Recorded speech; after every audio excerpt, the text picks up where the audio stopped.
21শে জুলাই পশ্চিমবঙ্গে শহীদ দিবস উপলক্ষে 1993 সালের পুলিশের গুলিতে নিহত যুব কংগ্রেসের কর্মীদের প্রতি শ্রদ্ধা জানাতে কংগ্রেস কলকাতার শহীদ মিনারে একটি পৃথক সমাবেশ করে। শহীদ দিবস ও সমাবেশের বিশেষ আকর্ষণ 1993 সালের 21শে জুলাই তৎকালীন বামফ্রন্ট সরকারের আমলে যুব কংগ্রেসের একটি সমাবেশেই পুলিশের গুলিতে 13 জন কংগ্রেস কর্মী নিহত হন। এই দিনেই প্রতি বছর এই দিনটি পালন করা হয়।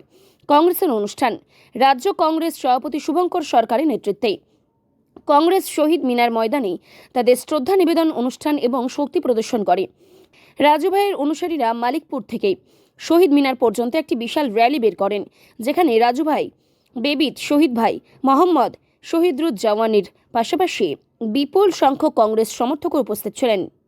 इन लोगों को खुद मालूम नहीं ये लोग कहाँ पे है और किस टीम में है ये लोग, ठीक है। असल में शहीद दिवस जो है इंडियन नेशनल कांग्रेस का प्रोग्राम है और कांग्रेस के वर्कर से शहीद हुए थे, कोई बी टीम और सी टीम के वर्कर शहीद नहीं हुए थे। आज का कार्यसूची क्या है आप लोगों का?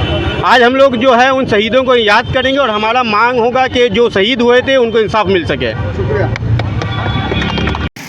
মানুষকে আমরা একটাই বার্তা দেবো, কেন্দ্র এবং রাজ্যে যে সরকার চলছে এরা তো কোনো কিছুই কাজ করছে না। মানুষের মধ্যে বিভ্রান্তি ছড়ানোর চেষ্টা করছি।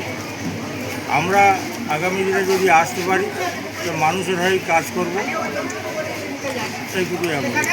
আজকের এক জায়গায় দেখা যাচ্ছে ধর্মতলাতে, এক জায়গায় শহীদ মিনারে কংগ্রেস, এক জায়গায় মমতা ব্যানার্জি, নিয়ে কী বার্তা দেবেন ওদেরকে?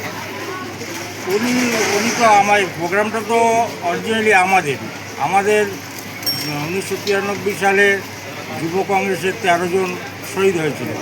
উনি তো সেটা হাইজ্যাক করে নিজেই পালন করত, আমাদেরকে সেইভাবে পারমিশন দেওয়া হতো না।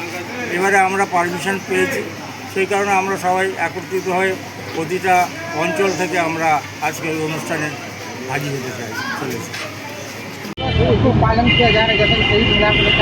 देखिए हमारे युव कांग्रेस के 14 लोग जो है शहीद हुए थे जिस टाइम में वामफ्रंट और सीपीएम का सरकार था।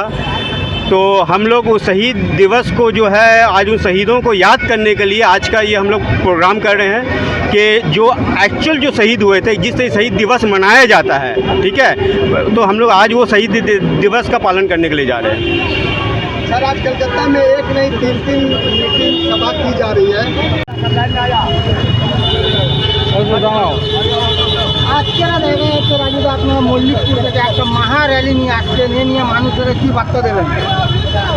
মানুষকে বার্তা দেব যে আমরা আগামী দিনে এর থেকে আরও বড় কিছু করব। সামনের দিনে আমরা আরও বড় কিছু করব। আজকের যা আছে থেকে আরও ডবল, 3 ডবল, 4 ডবলও হতে পারে।